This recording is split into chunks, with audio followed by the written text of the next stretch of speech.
Ladies and gentlemen, it is time to kick off the literary sessions of the day, and we are going to get off to a very strong start with Tyrant, Shakespeare on Politics, presented by Inox. Before I introduce this session and the highly distinguished speakers, a quick reminder that 11:15 a.m. today here at the Nexa front lawn will be a discussion on The Anarchy by William Shakespeare, by William Dalrymple, my bad. But he's getting there. He's getting there. The Anarchy by William Dalrymple, and that is a change in the programming. But coming back to this session, again, Tyrant, Shakespeare on Politics, presented by Inox. Stephen Greenblatt will be in conversation with Vishal Bhardwaj. Stephen Greenblatt is the Cogan University professor at Harvard. His honors include the Holberg Prize, the Pulitzer Prize, the National Book Award, the Mellon Distinguished Humanist Award. He's the author of 14 books, including the one we will be discussing today, Tyrant, Shakespeare on Power, and we'll be exploring that world of politics which so fascinated and inspired Shakespeare and how it remains relevant today. Vishal Bhardwaj, who is no stranger to many of you, and indeed not to the Jaipur Literature Festival either, is a renowned film director, writer, composer, and producer. Some of the films he's directed include Kaminey, Makdee, and Blue Umbrella, but also, of course, the internationally acclaimed Shakespeare Trilogy of Maqbool, Omkara, and Haider, which are based on Macbeth, Othello, and Hamlet, respectively. He's received 7 national awards and a Kerala State Award, and in 2018, he did publish his first book of poems titled Nude. Please welcome them to the stage with a huge round of applause, and let's get this session started. Thank you.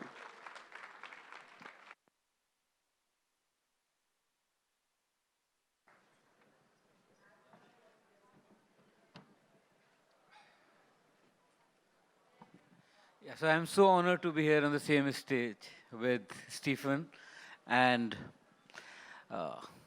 I didn't read his book, but I read the synopsis and few chapters, and I read some criticism also of the book. I think it's a great subject to start the first session of the Republic Day because it's so relevant. And actually, I have come here to listen to Stephen. He has so much to speak about Shakespeare, and he has such a great, vast knowledge and deep knowledge, and he unpeels the layers so beautifully. We were talking yesterday in the Writers' Lounge, and Stephen, please start for your book, with your book, about your book. Thank you, Vishal. It's a great pleasure and honor for me to be here. I had the pleasure several years ago of giving the keynote lecture at the first and possibly last Iranian Shakespeare Festival in Tehran. I'll explain why it was possibly the last. I gave a lecture on Shakespeare, at the end of which, in a very large room, like this perhaps, but not outside, I received a set of very intense questions from the audience. Did I think that the rebellion led by Bolingbroke in Richard II was a genuine revolution, or was it just another group of thugs taking over the government? Did I think that there was a way in which it was possible to stop the violent fanatics from leading a country astray? Did I think that there was hope for the younger generation at the end of the Tempest, and so forth and so on?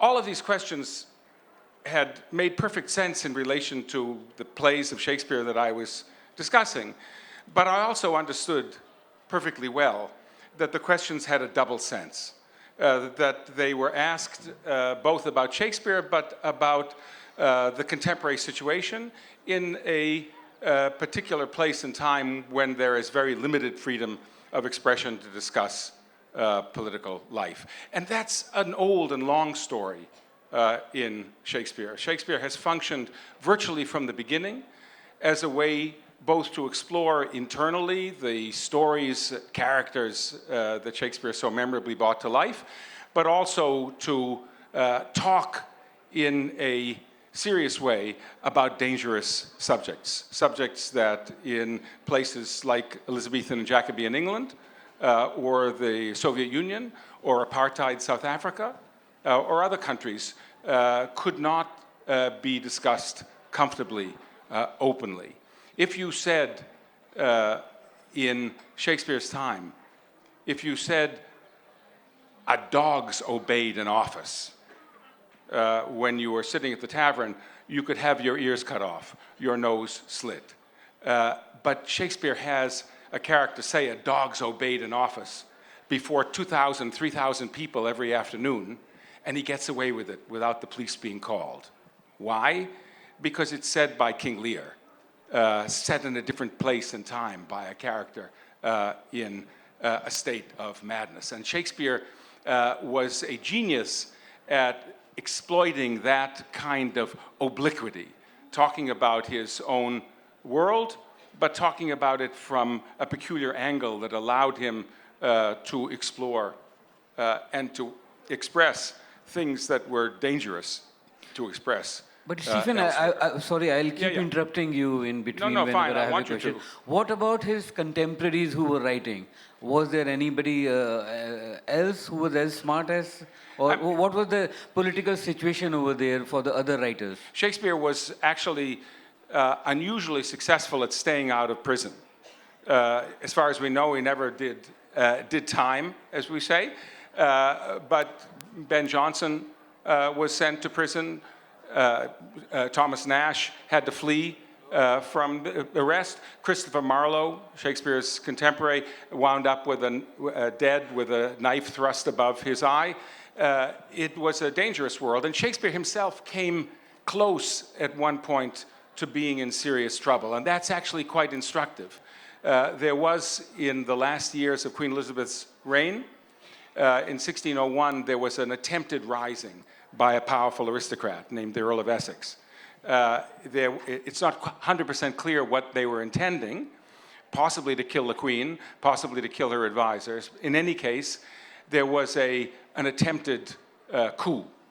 And on the afternoon before the attempted coup, a group of people in the Essex Circle went to the theater.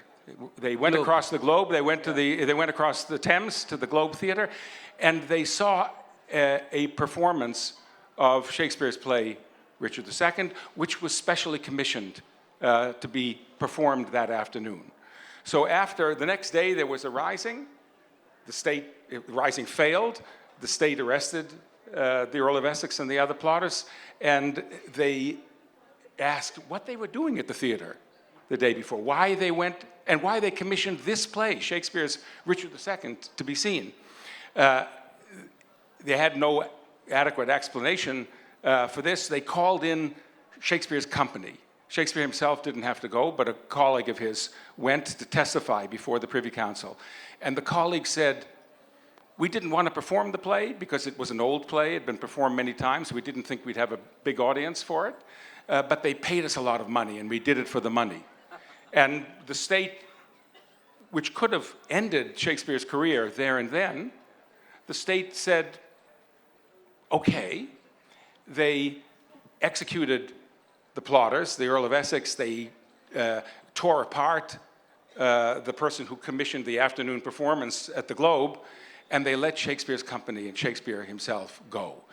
And that's instructive, because the state actually allowed a kind of opaque screen, call it art, call it theater, call it film, in which certain things could be expressed that couldn't be expressed elsewhere, and they didn't want to tear the screen. Tearing the screen is dangerous. It's dangerous for everybody. At certain moments, if they decided to do so, they went ahead and tore it and did what they needed to do, what the state thought it needed to do. But on the whole, Shakespeare was able to operate brilliantly using this obliquity.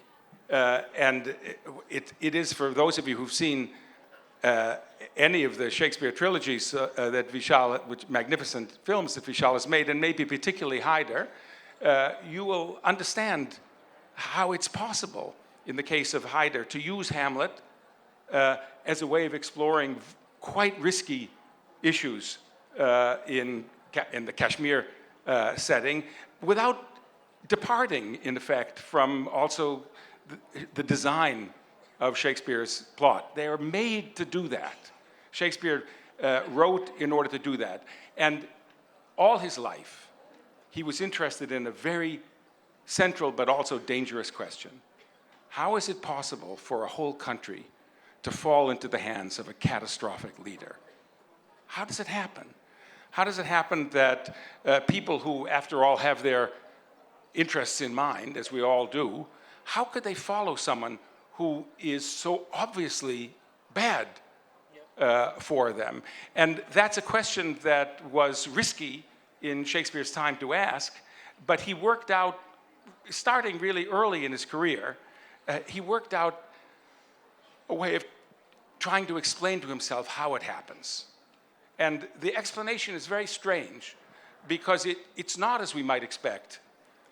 Shakespeare, after all, lived in a monarchy. He could have said that it falls into the bad hands because you have the misfortune of having a very bad son of a bad king.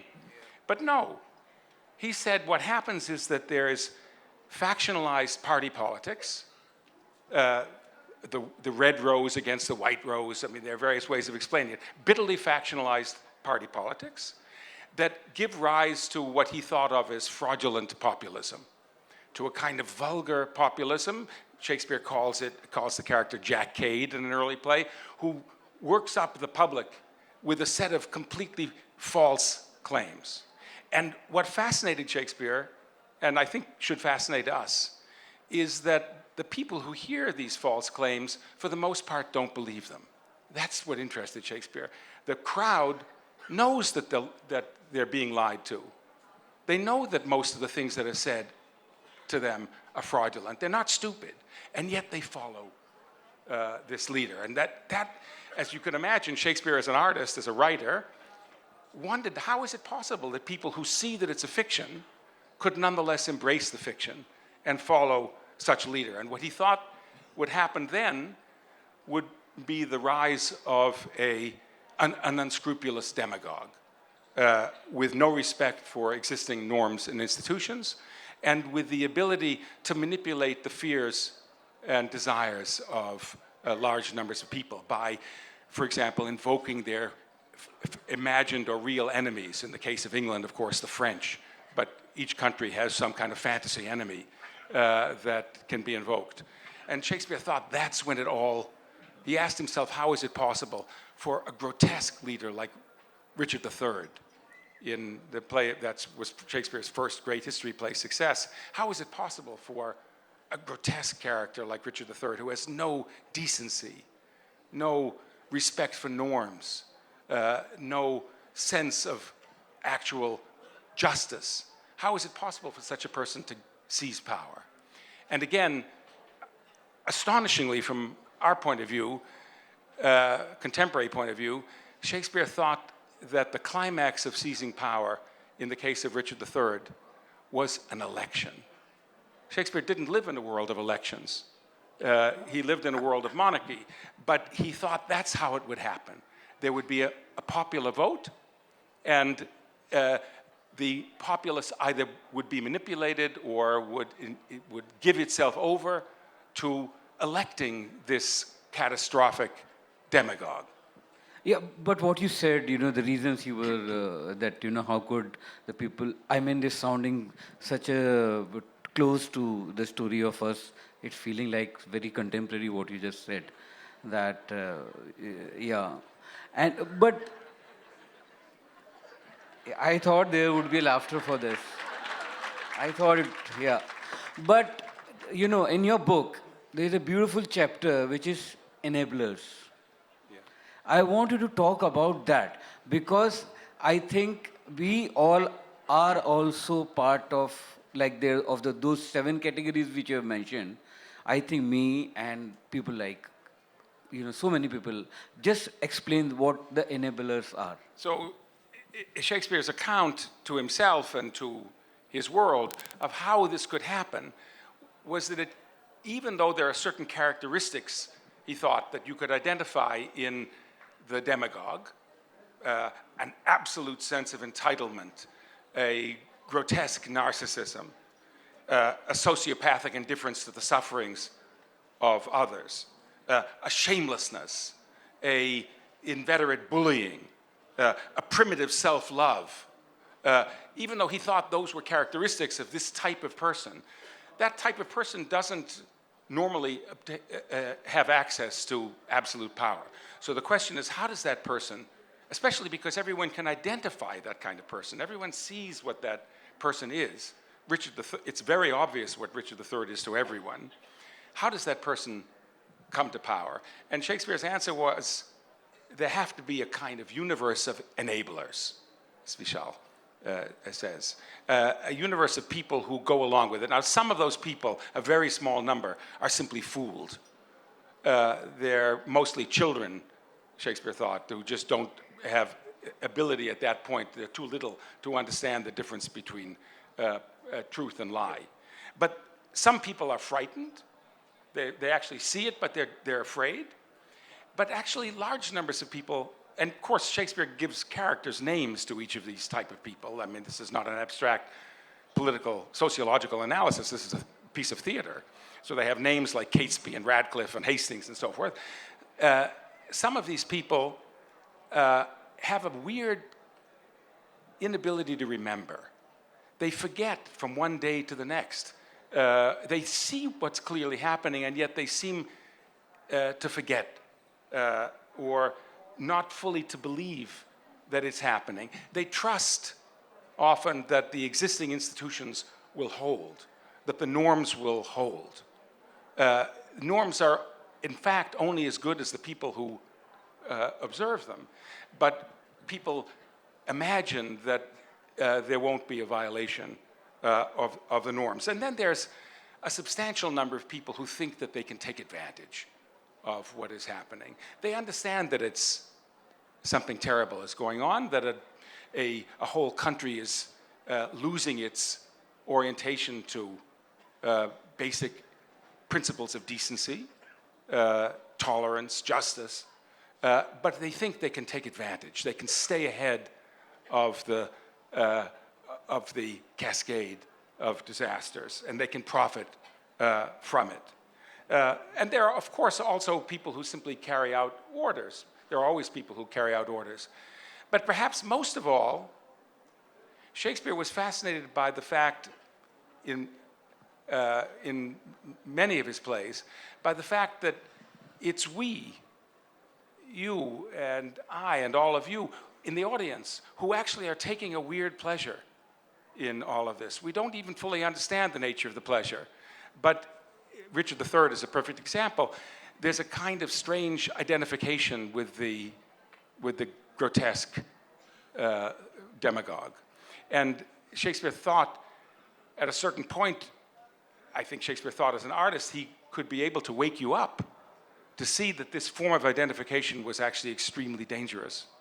So that there is something in Shakespeare's work that tries both to exploit the identification, that the capturing of your imagination, the capturing of your eros, and then to say, no, this is not, we can't allow ourselves to go in this direction as a society. We can't follow this. But you get more fascinated with the negativity of that character. You know, that I think negativity is always more charming to a mind than the positivity. You see that, I have many times I have tried to adapt Richard III. And whenever I have approached an actor and I tell him the first scene where, he's seducing a woman whose husband he has just killed, and he ends up succeeding in that. Yes. I mean, every actor was fascinated with this, Yes. that I want to play this character. So I think this is also one of the reasons that, why Richard III is so, relevant and so charming to a dramatic mind. But if you see the political implications of what Shakespeare was trying to say over there, it's very, very alarming.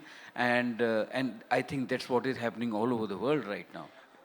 It certainly is the case that Shakespeare thought that we have the capacity, and he, after all, was an artist who exploited it, we have the capacity to take pleasure in the spectacles of violence, of rape, in the case of that scene you described in Richard III, that we take a kind of perverse pleasure in it.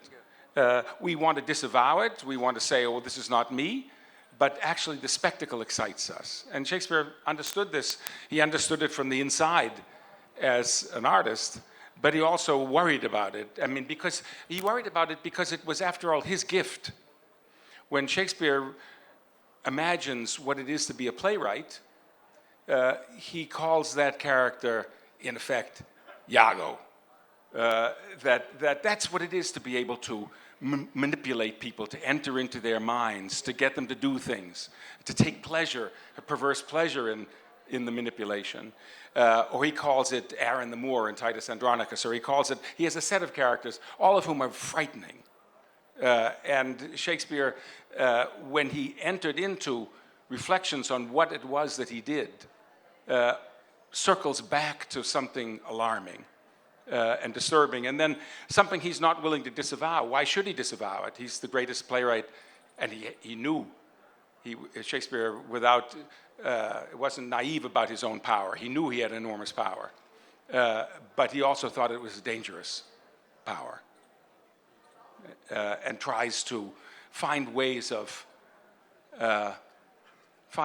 awakening, as I say, his audience to the disturbance, to get you to see in King Lear what it is to allow a autocratic old man to do something disastrous, what it is in The Winter's Tale to allow a paranoid ruler to get away with his will, what it is in Coriolanus to have a kind of mad right-wing general try to become the consul, in that case, of Rome. The question is how to stop it. How to stop it. And what Shakespeare thought, I believe, is that it was extremely difficult to stop. Once the winds began to blow, it was very difficult to stop them. So, for example, in Julius Caesar, Shakespeare explores the possibility, what if you see that someone extremely dangerous is approaching power? What if you see that someone who is threatening to overturn the Republic, as Brutus thinks Julius Caesar is going to do? Assassination is a possibility, but it turns out in Julius Caesar, as you may know, if you know the play, that assassination is a disaster, because it only hastens the thing that you're trying to stop. I saw in Central Park, now 2 summers ago, a controversial production of Julius Caesar in Shakespeare. There's a public Shakespeare in the Park, it's called, festival in New York every summer. A production of Julius Caesar in which the character playing Caesar had an uncanny resemblance to a certain American politician. And he's assassinated in the play, of course, by actually in this production by a group of mostly black women among the conspirators. Okay, but there was a very strong set of objections to this, political objections, and people withdrew, organizations withdrew funding. But the whole point of the play is that way of dealing with this problem is not actually successful. It's not a good idea. It only, as they say, hastens the very thing that you think you're trying to stop. So that there was a protest when the night that we were there was people who were actually paid, I think, to try to disrupt the performance. So they stood up and shouted slogans in the course of the performance, but to say that this was a kind of violence against the right. But it was extremely difficult to understand how they could think it was violence against the right, even though it was depicting this, because after all, the play suggests the opposite. Someone shouted, actually, very strangely, shouted behind me, "You're a bunch of gerbils." I think he meant Goebbels, but I didn't want to have a discussion with him about the pronunciation of the term. You know, there's a beautiful line in Julius Caesar, if you must break the law, do it to seize power. In all other cases, observe it. So I think that's a very, very beautiful line. So, so all the enablers are, or I think the bystanders you didn't talk about. Well, the bystanders are which most of the majority is the bystanders. I mean, some of the bystanders, as I say, are just feeling powerless. Some of them are enjoying the spectacle, partly through a form of identification, of psychic identification with what it means to, especially if you release a lot of aggression, you're suddenly allowing the politician in charge, the person in charge is releasing a kind of pent-up hostility and allowing either among the people themselves or among the watchers, allowing the expression of this hostility. Look, we are like this as a species. We're simultaneously, and Shakespeare understood this deeply, we're simultaneously people who are highly domesticated.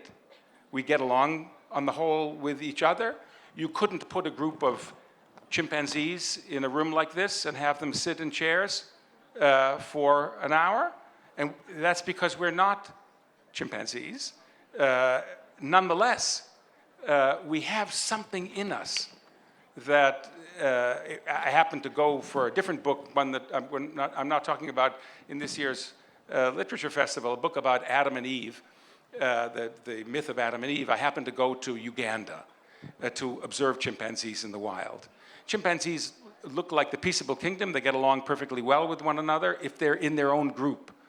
But if a chimpanzee from a different group comes anywhere near them, they go completely crazy. They start screaming, banging on trees. They get diarrhea and start shitting. And if they get hold of the other chimpanzee, who looks, of course, to our eyes, completely identical, they'll tear that invader to pieces. Now, we're not like that, thank heavens. That's a long way from what we are, and yet, as Shakespeare understood, we have that in us still. We have within us the possibility of identifying some other and having the desire to tear that other apart. Yeah, the dissent. And I think here you should talk about, like yesterday when we were talking about the lynchings happened in our country, where the mob lynching culture, which never existed over here, but they say that it did. But we never knew about it. And we were talking about the lynchings. So he told me about something very interesting about the museum you were talking. Oh, yes, I was telling Vishal, there is a remarkable lawyer and human rights activist named Bryan Stevenson, who's famous, among other things, for a book called Just Mercy, a beautiful book about his work with prisoners on death row, minority, mostly African-American prisoners on death row. It's much easier to be executed as a criminal in the United States if you're black than if you're white. And he became interested, also passionately interested in our lamentable American history of lynching. A catastrophic behavior that had its never completely ceases, but was at its heyday, if that's the right word from the latter part of the 19th century and through the 1930s, up to about the Second World War, where people accused of crimes, especially minorities, especially black minorities, were not allowed to be tried legally, but were taken out and lynched by mobs who celebrated these events.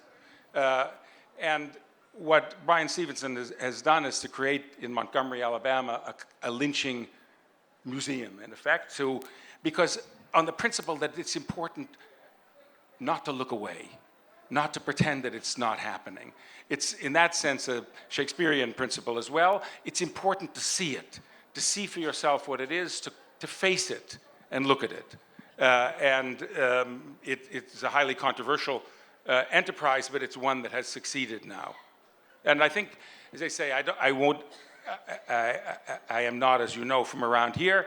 I won't attempt to speak about anything happening in your country, but I know from my own country that it is crucially important to speak up. But the trouble, and I don't know if this applies here, the trouble in I think, the contemporary world, in the world of, well, we could have a long list of people in power now in the world, is not, for the most part, that you are silenced, at least not in the country that I live in. I can say anything I want, I'm happy to say. If I want, I don't name any names in my book except Shakespeare's names. But if I want to, I could. Nothing will happen. But that's not the issue. It's, of course, still possible in the world that we live in today for a journalist to go into his embassy and never emerge alive, as happened recently.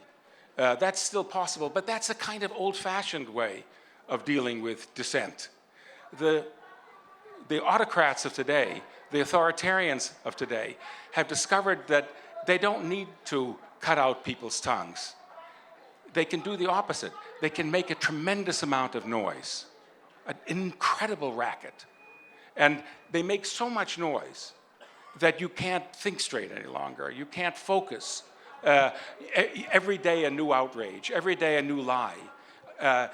Give us this day our daily tweet, one tweet replacing the last tweet. And you can't remember any longer what the earlier one was. And in that world, I mean, Shakespeare, as I said at the beginning, Shakespeare did what he did because, in effect, he was trying to deal with a mechanism of censorship. Shakespeare is writing in the Soviet Union, in effect, or in Saudi Arabia, where you absolutely had to be clever to work around things. That's not the world that most of us live in today. But the world we live in today is a world in which there's too much noise. And in that world, it turns out that obliquity of the kind that Omkara, Haider, Maqbool use, the obliquity still has its use. Not to hide from, maybe you do, can't speak to you, not to hide from the censorship apparatus, but in order to focus on something that you can't get into focus easily. But you know what is happening, and that's a very sad thing. The kind of fear is being, instilled in a creative mind, and they are pushing that creative mind, and to a certain extent they are succeeding. And that's what the whole fight is about. That you start doing self-censorship while you are thinking at the thought level. I mean, the fear is so much because, they come after you personally. Of course, they don't agree with your ideology, but it's not the group they come after. You are targeted personally. So that's where, a creative mind starts the self-censorship even while he's thinking of a thought or a play. And this is what is happening to me also. So I think twice or thrice, which I never, I was fearless, but now I think about it. And that's, what you're saying, that they make so much noise with lies day after day, that is also happening. But that's, I think the common people can be swayed by that. But the creative mind is being, is under fear. You're aware of this in yourself? You feel it yourself? Yeah, because, I can take the burnt or I can take that whip, but you think about your family. So that's the kind of state the artist has come to, that you have to think twice. Mm-hmm. But I guess I would say that precisely that's the situation in which Shakespeare as it were, was ahead of you, Yeah. in the sense that he lived drastically, much more intensely in exactly what you described. Yeah. I mean, the level of censorship and self-censorship was extravagantly high in his world, and yet he figured out how to deal with it. Yeah, I think, and that's why it's becoming more important to speak up and find the smart ways that how do you get across. And that's why I asked you what was happening to the contemporary writers of Shakespeare, the writers in those times. So here I think, and I think on the, the everything has, both the effects, the good and the bad. I think the good effect of this operation or the creative suppression, I can say, is that you are thinking of new ways. You are being cornered, and only then you scream and you think of new ways. Yes. And the creativity in me, every day I want to get up and write a revolutionary poem. So I thought that the time will never come that we'll be going out on streets to protest, to sing the revolutionary song or narrating a rebel poem. I thought that we were, as a society, we were totally insipid. And, we were taking the corruption of the previous governments, like we never reacted to that. But this time, I think the way the youth of this country is reacting, I think it's very romantic. It's beautiful. So I think we needed this. After 70 years in our country, we needed this kind of, we should be thankful to the people who brought the youth of this country to this point. I wonder, Vishal, if we should turn to allow questions from the audience. Yeah, yes, I think so, because I think there'll be a lot of, before that I have few questions to ask. What do you think if Shakespeare had been in our times, in the contemporary times, and I can't take names of the people in my own country, but I can ask, which play he would have made for Trump? I mean, as I said, I deliberately don't use the T word in my book. No, you can use in your own country easily. Yes. And here we are sitting in India. We can ask about Trump. I've thought to myself that of course, Donald Trump often complains that he's not given sufficient credit for the magnificent things he has done for all of us.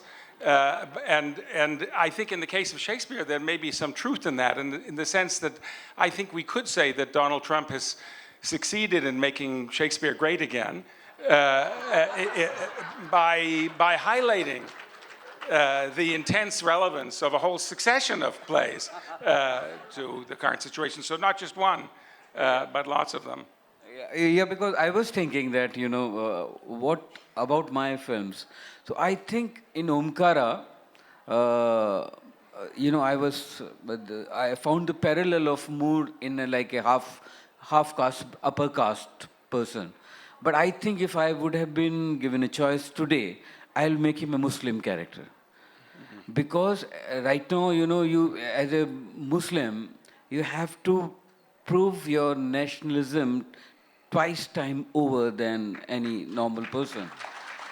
So I think I would have gone for a Muslim character in Omkara for that, because I'm in Black had to do more to show that he's a Christian. So this was one of the questions which we didn't give the straight answer to, that which play would have been that. But now we can open the yeah.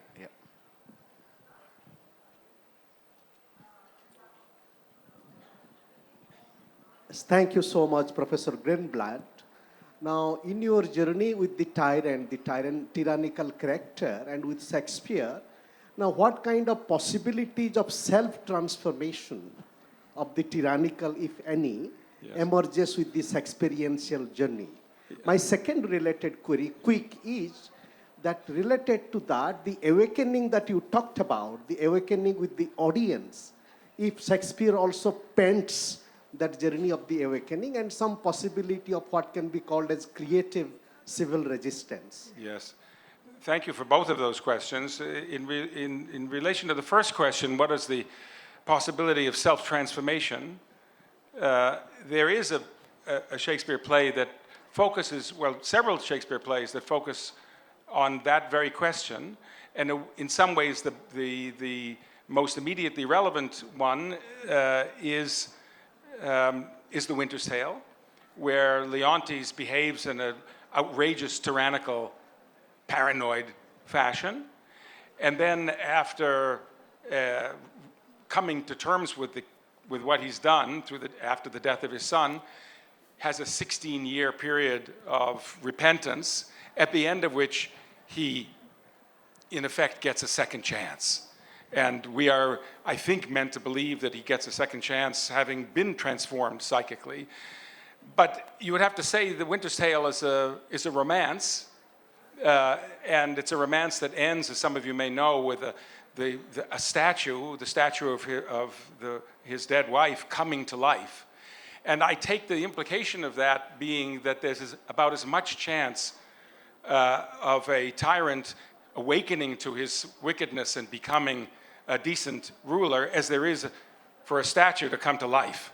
That is to say, if you really want me to say, for Donald Trump to become George Washington.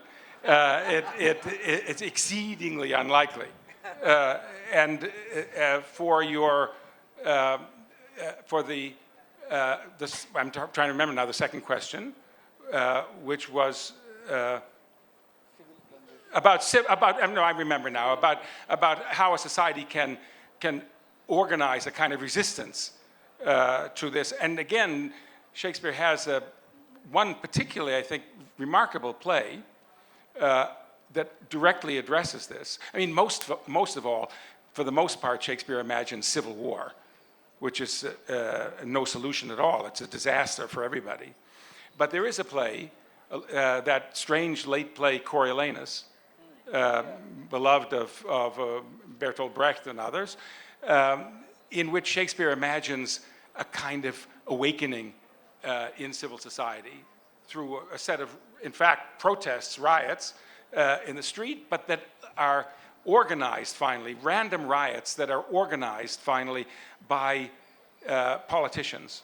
And the politicians, the tribunes, their names are Brutus and Sicinius in the play, the tribunes, Shakespeare, the interesting thing is he thinks of them as quite ordinary politicians. There's nothing noble about them. They're just ordinary run-of-the-mill politicians, but they're smart.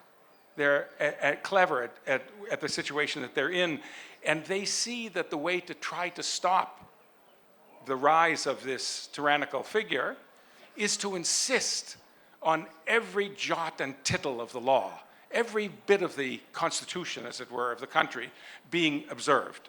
They in effect, go the route of, in not certain that it will work, in hope that it will work, of a legal process. And in the course of that legal process, they manage to stop the catastrophe from happening. And I do think that's the most hopeful version in Shakespeare of how you might get out of this disaster without civil war, to try to insist at the local level, at the political level, at the level of ordinary people. Shakespeare has a group of nameless citizens in the play. You insist on your rights under the law and the obligations that everyone has to obey the law. What at least in my country we're seeing is a weird suspension of ordinary legal procedures.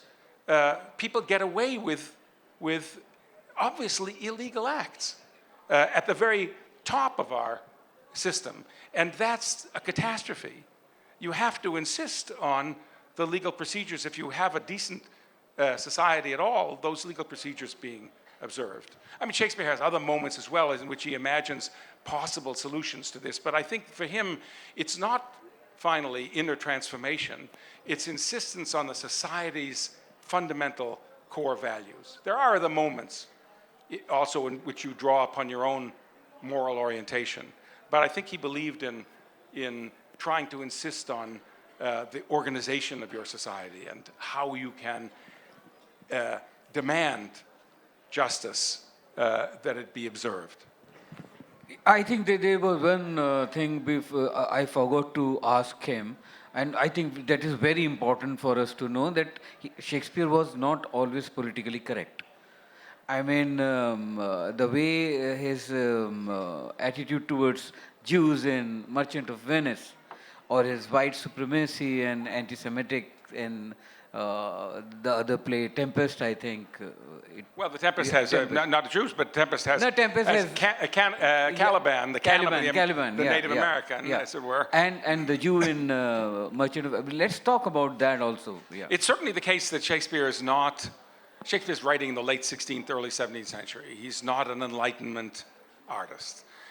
He is not the least bit interested in that sense, in being politically correct. The term wouldn't have meant anything to him. And the plays many of the plays are very problematical toward, for example, toward the Moor, the blacks, in Titus Andronicus and in Othello, toward the Jew in Merchant of Venice, toward the imagined native in The Tempest, toward uppity women in Taming of the Shrew. Each of these plays, many of the plays have what to our mind are unacceptable or disturbing elements. So there are several things to say about this. One is, of course, one has to have a certain amount of historical imagination, that the world is not always the same as your world. The world has different values at different times. Nonetheless, that doesn't mean that you have to suspend your own values. You can actually understand that there are things that are not acceptable to us now that were acceptable then. And then there's something else that's, I think, extremely interesting in Shakespeare. To take the Merchant of Venice, there were no Jews in late 16th century England. They were all expelled. There was the first mass expulsion, ethnic cleansing, was the work of the English in the year 1290, when all of the Jews in England were expelled. So that's 300 years before Merchant of Venice, and the Jews weren't admitted back into England until after the English Revolution of the 17th century. So there are no actual Jews with whom Shakespeare is in relation in the late 16th, early 17th century. But when he writes The Merchant of Venice, which he takes from an Italian story, his imagination gets fired up by this character, who is represented, as you say, very politically incorrectly, very unpleasantly, but Shakespeare's imagination gets to work on it, and the character becomes way, way bigger, way more complex than is needed, as it were, in the structure of the story. In fact, if you put on Merchant of Venice as a theater director, it's a terrible problem, because Shylock disappears at the end of the fourth act, and you have the whole fifth act to perform without him, and no one knows what to do with it. I said to you yesterday, Vishal, that Shakespeare didn't leave any records of his own aesthetic principles, but there is something that survives from the late 17th century that supposedly was said by Shakespeare. And I think it probably is at least plausibly true, that Shakespeare said about Romeo and Juliet that he had to kill Mercutio before Mercutio killed the play. And that's deeply true to Shakespeare as an artist, that what happens is that his mind gets to work, gets fired up by something that actually doesn't fit the official aesthetic structure of the play. Caliban is another example. As I say, Shylock is an example. Mercutio is an example. Mercutio, who's a kind of gay figure in a heterosexual play. And the character gets just way too complex, too big for to leave the structure in place. And I think that's a sign of something, in some ways, to me, more important than Shakespeare getting it politically correct. It's a kind of deep humanism in Shakespeare that he does not allow even the characters who are typecast as one thing or another within the traditions that he received. He doesn't allow them to stay the right size. He lets them grow. And that's part of what his genius is. Great. Now we can go for the questions. Thank you so much.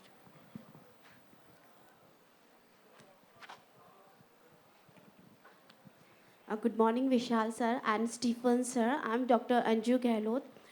Stephen sir, may I know your views on status of woman and in Shakespeare's play?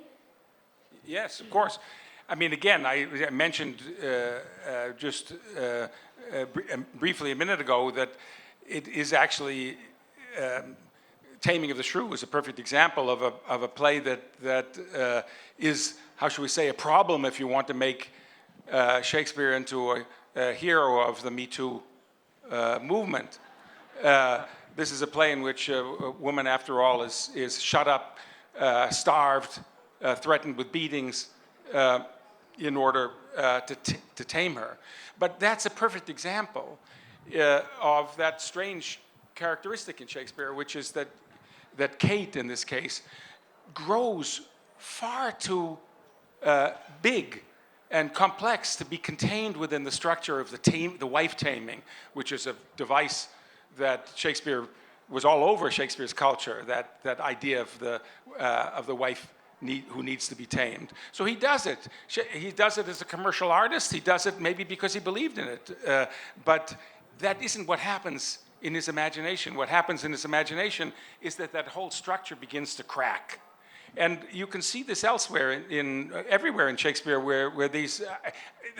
I think Shakespeare, in his personal life, we don't know very much about it, is probably not a model for any of us now. He seems to have abandoned his wife for much of his life, then gone back only at the very, very end of his life. He did send remittances back home, but as far as we know, but nothing much else. And yet, what's striking to me, at least, about the plays is that consistently the women are more interesting than the men, more powerful, more vital than the men. So much so that it's extremely difficult to allow yourself to imagine the marvelous Rosalind to be married to the sort of vanilla Orlando, or to picture any of these couples actually in a long-term marriage. The women, for the most part, there's the marvelous, I think, the wonderful Viola, who has to be married to the completely neurotic and crazy Orsino, and so forth. The women are marvelous and vital, and that's extremely difficult to explain in terms of the sexual ideology in Shakespeare's world. So I think his imagination moves in directions that he himself, as an artist, probably couldn't have fully justified in terms of the, how should we say, the official rules of his society.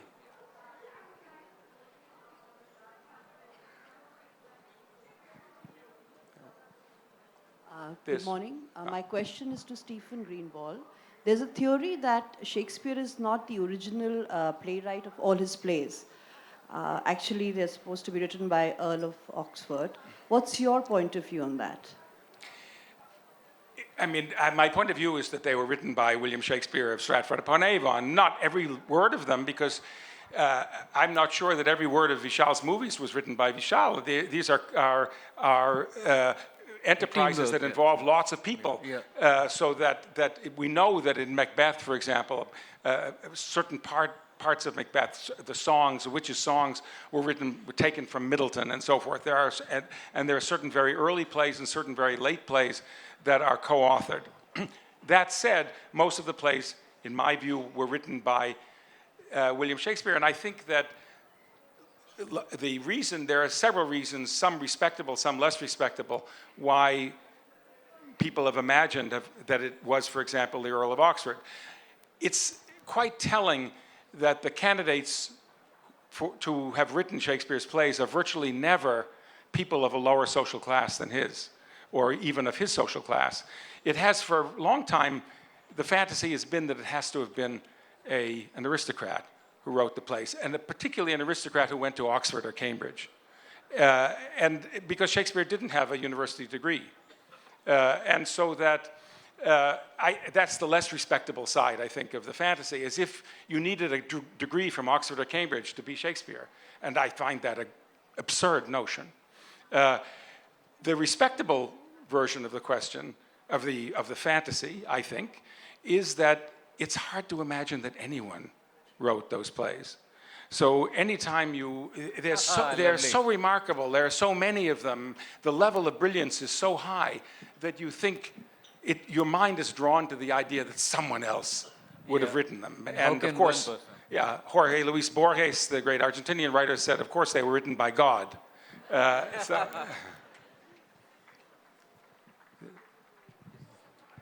a question here at the front. Where's the mic? Hi. Good morning, Vishal, and good morning, Stephen. Good morning. Huge fan.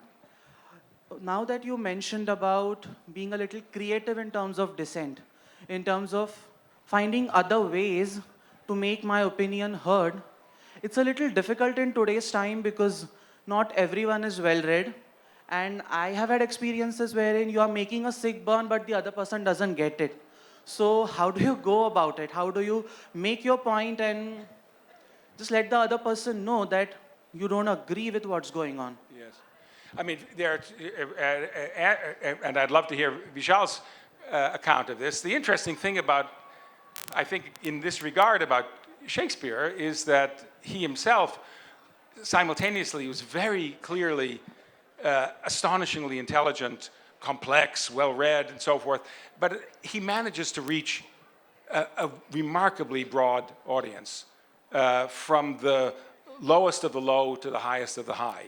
So that's the challenge, and in our own world, I precisely associate that with film, which is at its best able to simultaneously reach all levels of society.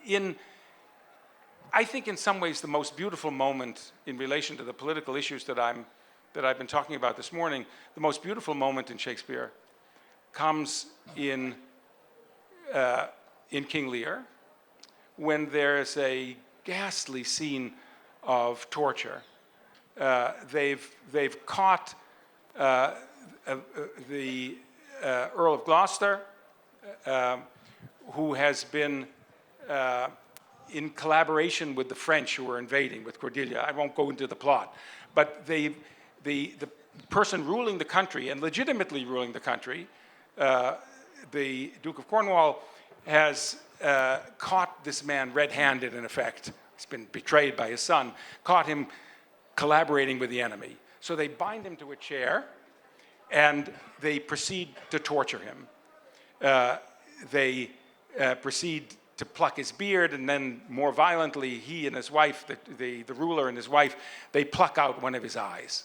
Now, this is unspeakably horrible, but it actually was not completely untypical of the early 17th century. That is to say, the torture was widespread in England in this period, especially of a traitor. And this person is a traitor. But at that moment, and this is where I come to your question, at that moment in the scene, a nameless servant, someone of no consequence, of no education, of no importance, comes forward and says, "Hold your hand, my lord. I've served you all my life, but never better service have I done than tell you to hold." And that comes from nowhere. We can't imagine, I think, the full force of having a servant, a nobody, come forward and speak up and tell the ruler of the country, "You can't torture someone. You can't do this. I'm your servant, but I'm not going to let you do this." Now, he's killed for it, but it's not before he actually stops the Duke and actually gives him a death wound.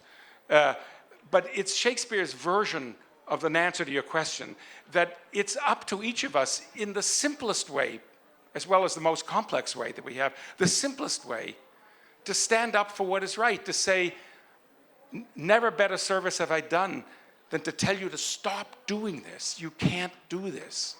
Thank you. Lovely. And I think you are also underestimating the intelligence of the other side and the aesthetics of the other side. It's reaching them. Otherwise, why would they say goli maro salon ko? Why would they say goli maro gaddaro ko? So I think it's reaching.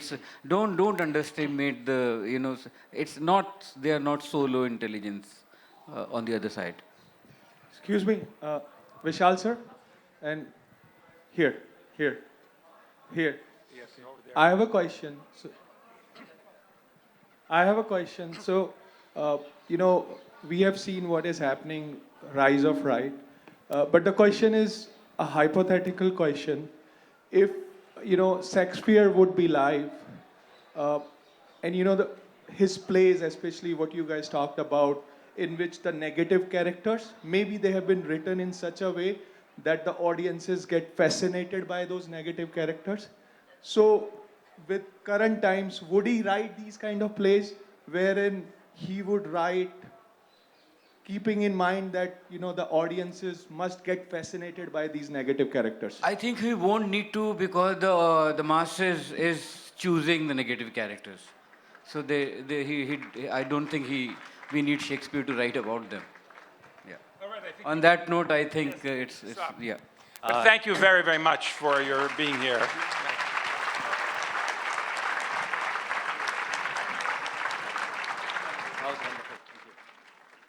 So indeed, ladies and gentlemen, a big thank you to Stephen Greenblatt and Vishal Bhardwaj for a very delightful, very illuminating talk. Let's keep the applause going. They richly deserve it. And big thank you to Inox as well, who was the sponsor for this session. We'll be back in 15 minutes, 11:15 a.m. here at the Nexa front lawn will be The Anarchy by William Dalrymple, introduced by Manu S. Pillai and presented by Avid Learning. We'll see you here. Thank you.